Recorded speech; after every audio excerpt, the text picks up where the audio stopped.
this match the champions-elect versus a Champions League side waiting to happen?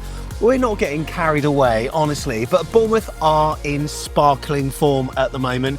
We're on an unbeaten run, which is a club record. And look, we could make every excuse under the sun, but we don't. We just go out there and win football games. But then so do our opponents, Liverpool. Yes, they lost to PSV on Wednesday night, but they still topped the Champions League table. And let's face it, they might be running scared of Bournemouth after looking at their starting 11 in the week. So, how's it going to go? Welcome to the Big Match Preview. My name's Sam Davis. My name's Tom Jordan. This is Back in the Nets. We're an AFC Bournemouth fan channel. Tom, sparkling form. Can that continue against the Reds Saturday? Can it? Which side are you talking about, mate? Because you feel like it's got to end for one team. We set that again every time we do a preview. I think I'm repeating myself. It'll probably end, and then it doesn't. Bit of respect. I mean, don't get me wrong, they were through anyway, so they probably would have rested regardless. But still a little bit of a compliment to us that they didn't even take them. Some of their big boys anyway, looking at this fixture. So, yeah, I think Liverpool fans are probably the most fearful of Bournemouth than they've ever been, and rightly so. But having said that, we were on decent form last time we played them at home and we lost 4-0. So, yeah, it'll still be incredible if we get something, but we said that against Forest and we said that against Newcastle and we said that against Chelsea. So, good week. Well, who knows? So as Tom mentioned last time, it wasn't so good. It was a goalless first half though, but then they did score 4. Here's what happened.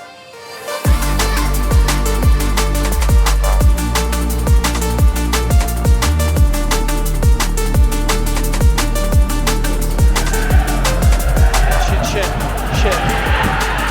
Oh my God.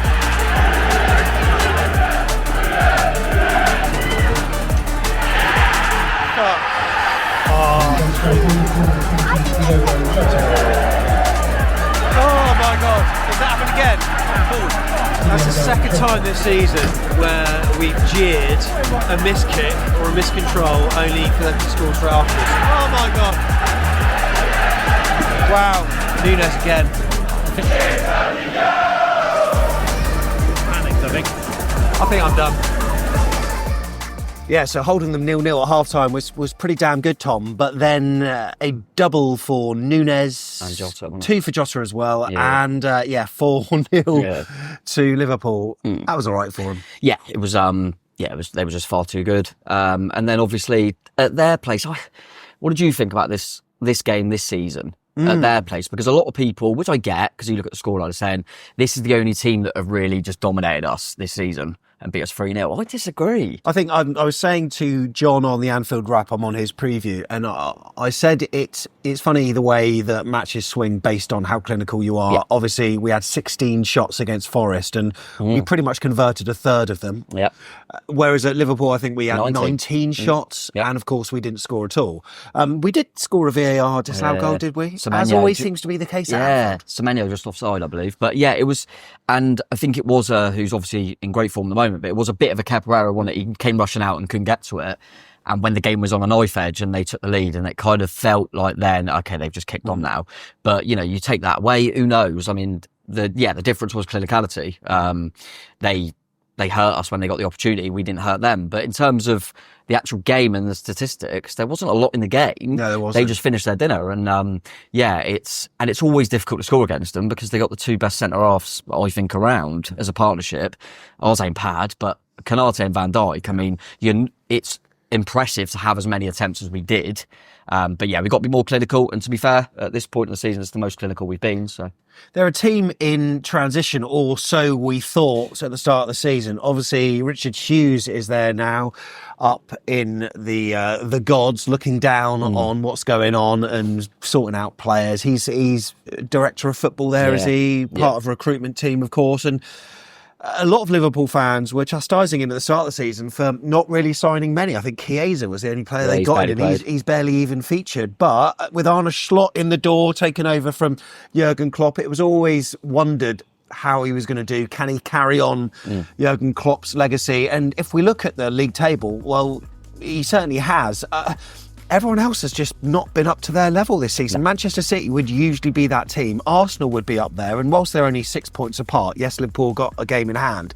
Liverpool are head and shoulders above everyone else in the league this season. Yeah, definitely. And as you mentioned earlier in the show, and in the Champions League, so and they're still in the cups. So yeah, you can't take that away from them. I think that's the reason Arsenal get so frustrated, is because it's always City. They think, it was our chance. But I think, don't take anything away from Liverpool. Yeah. As you said, they haven't really done much transfer business, but I think everyone gets a little bit carried away about wanting glossy transfer signings, something new and shiny, which we are as well at the moment. That's but true. We don't have a striker, and we just won 5-0 and 4-1. Yeah. So sometimes I think a little bit of continuity. I think they definitely will bring in players in the summer, because there's certain players getting to a certain age. They might even try and get some of ours. But slots come in the door. They haven't changed too much. And, in some ways, Rich Hughes has gone there. They're flying.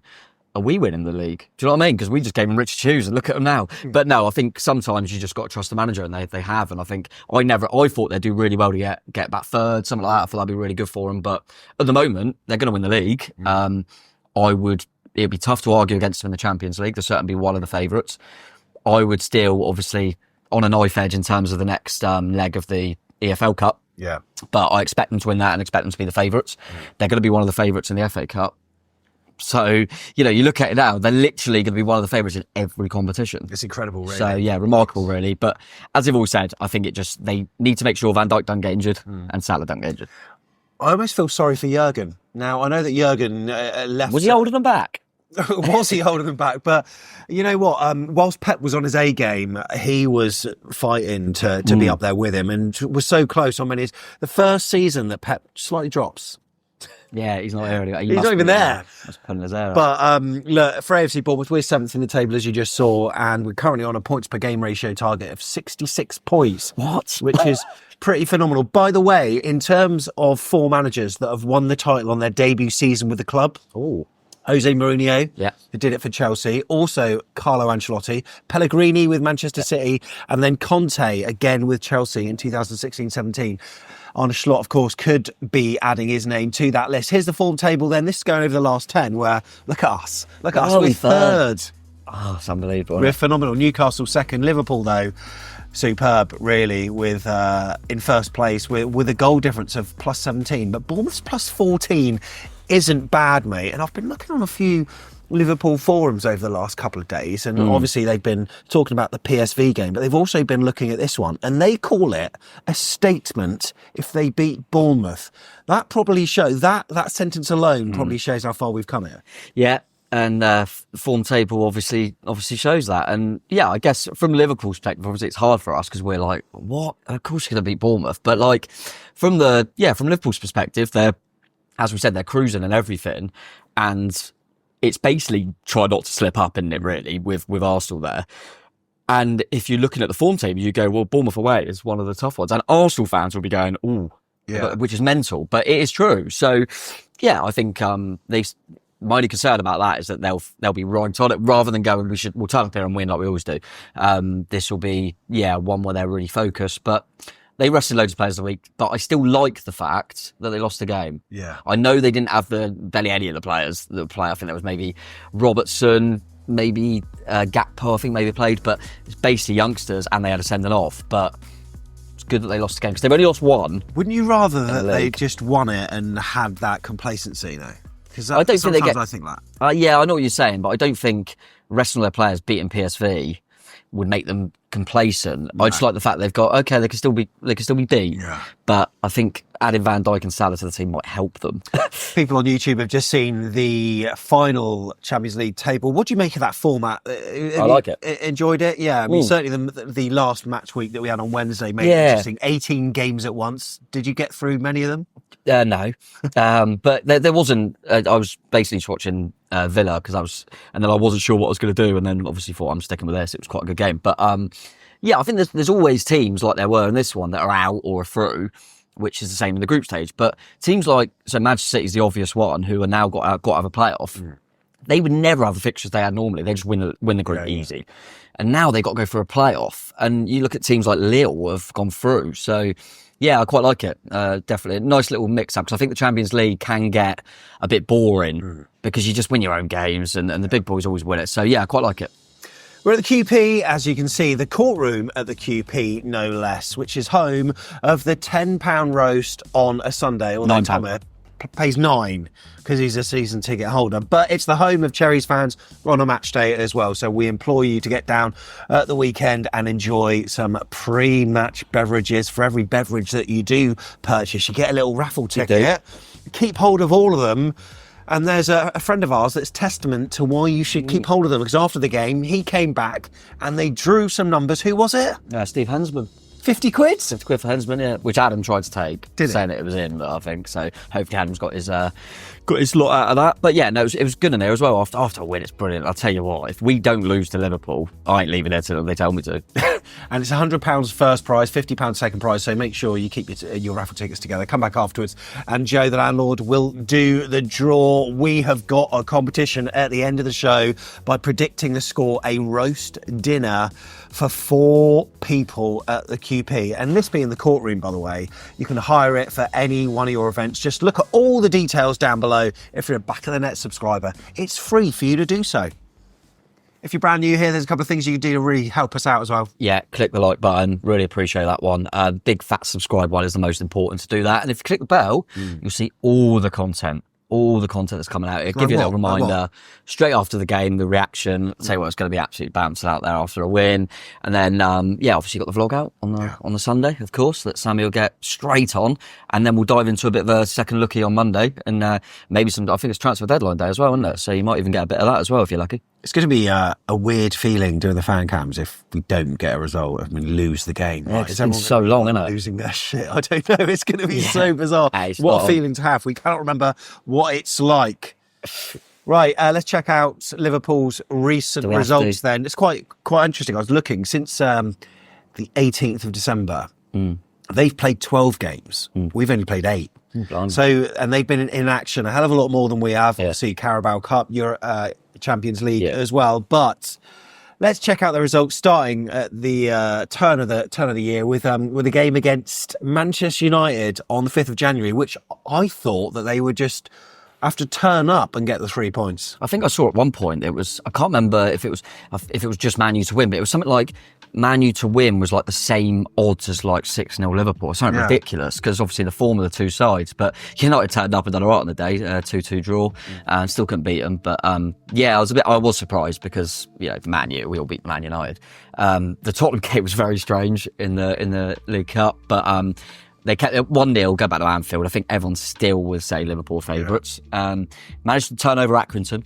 Big result. Big result for them.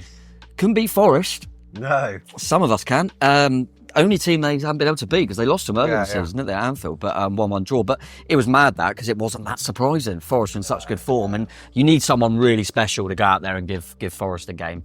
Going to Brentford is no mean feat at the moment and winning. So that was 2 late goals from Nunes, wasn't it? It was quite late. Yeah, you're right. Yeah, they brought him on and got a couple. Obviously won in the Champions League again against Lille.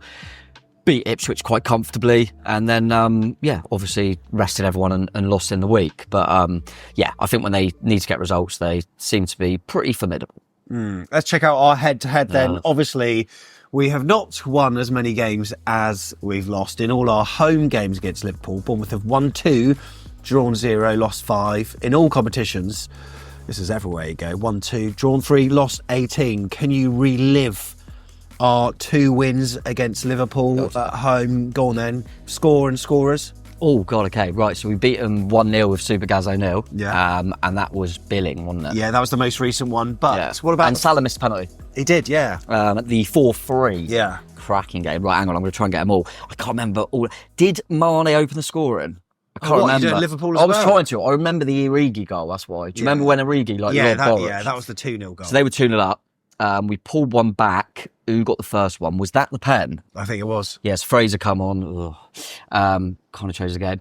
Callum scored the penalty. Then Emre Can scored. Yeah, with a worldie. Yeah. Make it 3-1. Then Boris nearly carried the ball in his own net, but didn't. See, I do remember this game. And then I think it was Fraser. Yeah, it was. Benicophobe fluffed it. Yeah. So that was 3-2. And then it was Steve Cook. Very good. Hell of a goal. And then we had a little cheeky free kick, laid it off to Jordan Ibe, I think. And then that was for the... Did they let it off to Cook and have a shot? Yeah, Steve Cook had a shot from the angle. Karius spilt it, and Nathan Ake bundled it in. It was 4-3. I remember some great pictures. So Jack Wilshere played that day, I believe. Yeah. That was still one of our, for Liverpool fans, So, aren't aware, that's still one of Bournemouth fans would mention that as one of the favourite home games ever. So can we repeat that feat? Because, Tom, we're in good form. The match against Forest was the highest that we've scored at home without conceding, by the way. And obviously, we know our unbeaten record. Liverpool are unbeaten away in the league. They're on an unbeaten 18-game run, including 13 wins in that. Losing only once all season, as we know, against Forest, like you've said. Is this a free hit? That's what I'm saying. Is it a free hit? No? We don't have free hits anymore, mate. I told you this. Bournemouth don't have free hits anymore, especially not at home. We're really good at home. I think we've let in like the least goals at home, haven't we? Do you feel as though because we're on this run and because the Premier League the fan bases, supporters online are standing up and taking note of what we're doing, it is not being treated by the neutral as the Galactico is rolling into town? No, it isn't. It's almost treated like an even match where... Which is mental. But which is great. Yeah, which is great. And I'm trying to put a positive spin on everything. But if we do get comfortably beaten, like, okay, let's go back under that little radar then. Yeah. Let's do that again. That's no problem. But I think it's going to be one of them games, mate, where it could be special if we were to, we start like we do and we suddenly just rattle them and get a goal and that place erupts and you never know. You never know. But yeah, they could have too much quality. And I would think at both ends of the pitch, they maybe have a little bit too much. But equally, I know it's different, but I know Liverpool are a better team, but it's going to St James's, so it's an away game. At Newcastle, when they won 9 in a row, just as difficult. Potentially, yeah, that's a good shout. In some ways, So how do we do this then? Because we're looking on the screen, if you're looking at YouTube, of the average formation of Nottingham Forest when they won at Liverpool, and they've only got 2 players in the opposition half, really, there. That's not what we'll do. How do we go about this, and is it possible playing the way we play? Yeah, well, we will. We'll give it a right good crack. I mean, we won't be deploying what Forest did. No, God, no. But maybe because they like to have a lot of the ball. Yeah. It will still suit us to get counters, I think. But I think the thing with this is it's hard to... I get why everyone will look at other teams and how they've been successful. I don't think we would be capable of doing what Forest do that well in that low block. We're not suited to that. So you're taking a lot away from players. And I also think, he won't change the way. If Andoni went in there and changed everything and said, look, we've got to be different against Liverpool, the players would kind of be like, look how successful we've been and let's have a right crack. And I think the players would be really excited to go, we're on fire. Let's see if we can do it against the best. Because at the moment, we just showed the Champions League kind of table. They're the best team around, the best team on the planet. Yeah. So can Bournemouth go toe to toe with them? It would be remarkable. But I think just spray them balls in a dango, let him run onto them. Who knows, mate? Who knows? I don't know why I've got this thought, and Liverpool fans won't like me for this, but part of me feels that they've been successful this season because everyone else has been poor. I think if they've still only lost 1 football match in the Premier League. Yeah, I agree. But if you had the Man City side of the same standard from like last season or a couple of seasons ago, I don't think that they would be at that level. Liverpool, I probably agree, but equally, I'm sure Liverpool fans, just play devil's advocate a little bit, would say that if there were a team like that, we would up our levels potentially. They've always been good when I know that City have won the majority, but they've always been good at keeping close with them and they keeping tabs with them. I do kind of agree. It is weird because it doesn't feel like they're blowing teams away. It feels like they're really efficient. Yeah. So that Brentford game we alluded to earlier, like Neil thinking, Brentford are going to get a point here, and then they find a way. And Nunes hasn't been great, but he comes on and still makes an impact. And I do think it sometimes plays into other teams' minds that you just in the back of your head you go, Liverpool are going to find a way here. And when you've got the quality of Mo Salah, one of the best players Premier League's ever seen, and one of the best centre-halves the Premier League's ever seen. So you always could have a chance in a game. So, it obviously helps when teams drop off, but I think they're doing a really good job. Let's check out the team news then for AFC Bournemouth. We have got Tavernier back, as we know. Yeah. He played his part last week. Rumours that Sinisterra might be in and about. Yeah, I've heard that Sini's closest, so could hopefully be on the bench. A bench spot that will probably be filled, but need to be filled because Mark Travers has gone. Yeah, so tell me about that. He's gone on loan to Middlesbrough. So who's our backup keeper then? I guess it's Will Dennis, potentially Callum McKenna, but wow, I guess it's Will. I know Will Dennis was injured. Apparently he's fine now. Yeah, it's an interesting one. I think they normally don't make it public knowledge, but quite often with goalkeepers. So it'll either be Neto, please be Travers, or Travers at least, that if there were an injury to Kepa, we're allowed to bring him back. I don't think that's often public knowledge, but we have brought Travers back. I think it was last season when we had an injury and we were actually okay, weren't we? But so if there's an option to be able to bring him back if anything were to happen to Kepa, then I'm totally on board, because Mark Travers deserves to be playing football. He'd be going into a Middlesbrough team that are fighting to try and get in the Premier League. He could be part of something really special, and it'll only up his value or make him a better player to come back. So I'm all for it. You never know. We might suddenly randomly call back Paulson or randomly get another goalkeeper, but I'd be surprised. We're just, it will all depend on the kind of clause if we can bring Travers back, because Kepa's the number one, isn't he? So, yeah, and he's not cup tied, Kepa, remember, so he can play in the FA Cup as well. We've seen the injuries. If you've been watching on YouTube on screen, you'll have seen the full list there in terms of Liverpool team news. Joe Gomez, Diogo Jota and Curtis Jones have all been out injured, but Curtis Jones is probably 50-50. Yeah, potentially, and I think obviously it's difficult because a lot of them were just rested for the week. But I think they did say that Nunes actually was illness. I mean, I'd assume he'll be in the squad. I would have put him on the bench anyway, so I assume that's going to be the case. But last time Nunes, the moment, well, not the last time, but the last time we played him in the Carabao Cup, but it was the funniest 10 seconds of play. Like, he's miscontrolled it. Smash at the top. Oh, he's just scored a worldie. Played well in that game, by the way. We did play well. Yeah, we played well. But yeah, he's one of that. I think a few clubs have done it because of his hair. Shit, Andy Carroll gets sung at him and he always scores. I refuse to sing it now if he comes on. But he's always done all right against us. Do you want to know who the referee is, Tom? By the way, can we just... everyone always gives me stick because I always have a go at referees. One, have you seen the Arsenal? I mean, that is absolutely... And they're so bad. They're just awful. Yeah. All of them are awful. Darren England's in charge for this one. He took our FA Cup game last season at home to Swansea, which was another 5-0, and also the league game away at Fulham. There you go. Right, played for both then. Time to take a look at players, 11 players, in their rough positions that played for both sides. So let's go at the back, starting with the goalkeeper then, Tom. David James. Right, let's go for the back four. Who have we got? Nathaniel Klein. Yes. Nat Phillips. Yeah. Who the hell is AW?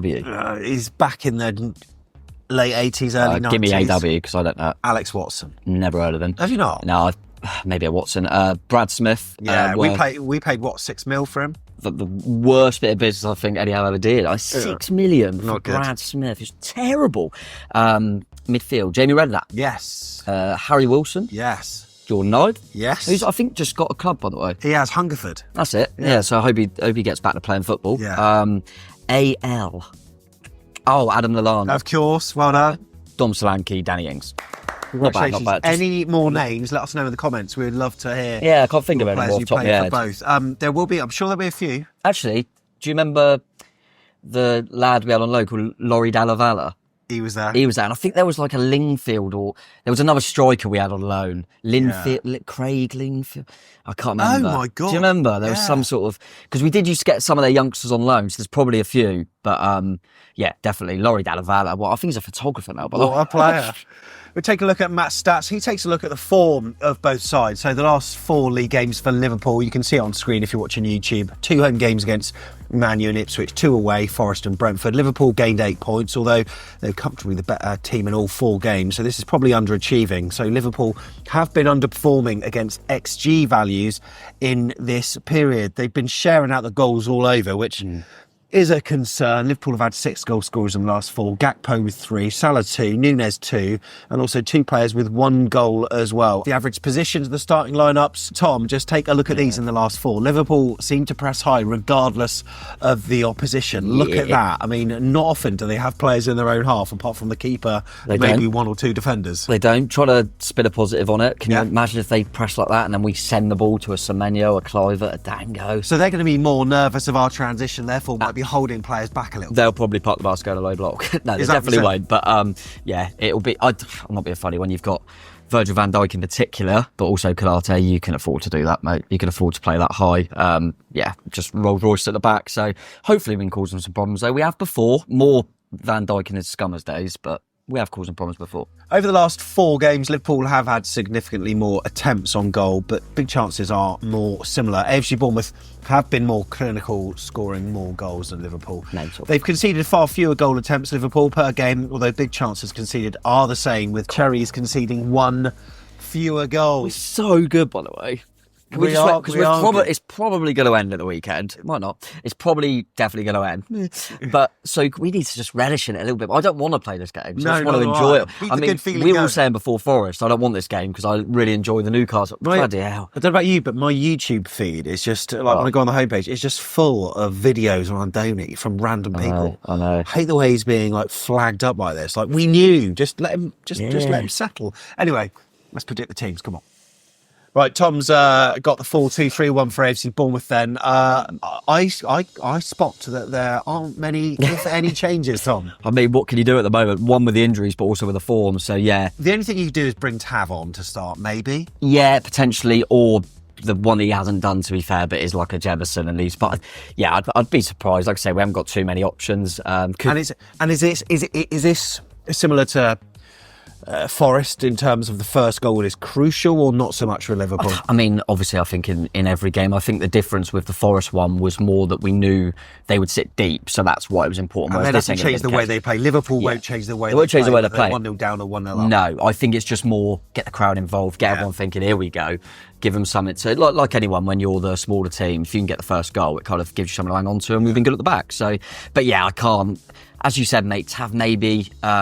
I can't see it. No. The only thinking would be if he wants that explosive pace on the break, which I just said because of their high line. The only one that doesn't offer you that in the front four is David Brooks. Yeah. So he might think about Tav for Brooks, but I think he'll more likely think, actually, when I can bring Tav on. Yeah. I think regardless of the score, you'll see Tav on for Brooks, 64, something like that. But yeah, obviously, we'll go for it anyway for everyone. But Kepa Arrizabalaga in goal. Lewis Cook, right, but he better be in the next England squad, by the way. He won't be, but Zabani and Howson, centre-halves, Milos Kerkez at left-back, Ryan Christie, Tyler Adams in the middle, Clive in front, Brooks off the right, Semenyo off the left, and the number 9, Sango Ouattara up top. What a boy. As for Liverpool, what we got, 4-3-3? Yeah, pretty much, mate. And like I say, I don't have to read too much into the week, really. So Alisson being goal, probably the best goalkeeper around. Trent Alexander-Arnold at right back, probably the best offensive right back around. Canate and Van Dijk, probably the best centre-half pairings around. Andy Robertson left back, maybe get at him a little bit. I reckon he's not quite the same as he used to. He's still a top left back. And the midfield 3, I think, has gone right under the radar as well. Szoboszlai, McAllister, both top. I think Gravenberch, when we went to Anfield, I thought he ran the game. I think he's really impressive. And also with that front 3, these can all interchange, obviously, but Salah, Diaz and Gakpo, I think Gakpo's gone under the radar. I think he seems to score every game. And so it's a frightening side. And yeah, they've still got options as well if Jones is fit. Harvey Elliott's back and playing well. Nunes could potentially be available as well. So yeah, it's not a bad side. A few nice duels on the pitch. So Salah on Kerkez, really intrigued to see that. But also Kerkez and Szoboszlai, the two Hungarians, are going to be... They're good friends, aren't they? Yeah, good mates. I look at it as well and go, when you obviously, from a Bournemouth perspective, you're trying to find ways you can win the game. Trent defensively, we all know Trent defensively is susceptible to getting caught. Who's he up against? Antoine Semenyo. I'll tell you what, I just want ball, house to send it. Semenyo, get in there, pull the centre-halves out of position. Canate have to keep coming across. Clive pick up the little pockets. That'll be interesting. Never know, mate. Salah, though, is going to be difficult. He's not bad, is he, Salah? Yeah, goals, 19 and assists, 13. So that's the most in the Premier League this season. Up there with Justin Clive, that is. Oh, that is impressive. So, look, we need to make some predictions. By the way, the atmosphere, I thought, against Forest was brilliant, wasn't it? And probably the loudest I've heard it for a while was after the goal that didn't happen. Yeah, because it was a which is frustrating, but it was a much better atmosphere. We need to do that again against Liverpool. And look, these predictions that you're going to make in the comments, there's a chance to win a roast dinner for 4. Unsurprisingly, no one said 5-0 against Forest. However, make sure you put the scoreline down, put a little cherry emoji with it as well, and then we will pick one out for a roast dinner for 4 at the QP. Tom, what are you going for? I mean, they should be too good. Yeah. 1-1. 1-1. We don't lose. No, you got to be positive. I'm going to go 1-1. I'm happy for you to be a little bit more realistic because it's working at the moment. Yeah, and I don't know if anyone that watches every week realises that I've said 1-1 for about the last because it keeps working. I'll go for a 2-1 loss. Yeah, fine. Didn't you do that against Newcastle? And yeah, absolutely fine. I did. I've done 1-1 for about the last month. So yeah, it's working at the moment. So we might be a little bit superstitious, but you never know. Anyway, look, thank you for watching or listening, however you've been consuming this. And by the way, we haven't said, but thank you for all of you guys that have taken us over 19,000 subscribers. Oh, yeah. We were reminded of it the other day. We keep an eye on the figures, but it's nice when that kind of stuff is flagged up to us. Yeah. So thank you so much. Thanks for the support of the new people that have joined Ko-fi as well. Details of joining that are at the bottom of the screen. But yeah, looking forward to hopefully getting another 3 points. Take a point. The Cherries. For one last time, show me the way. Could we? Could we?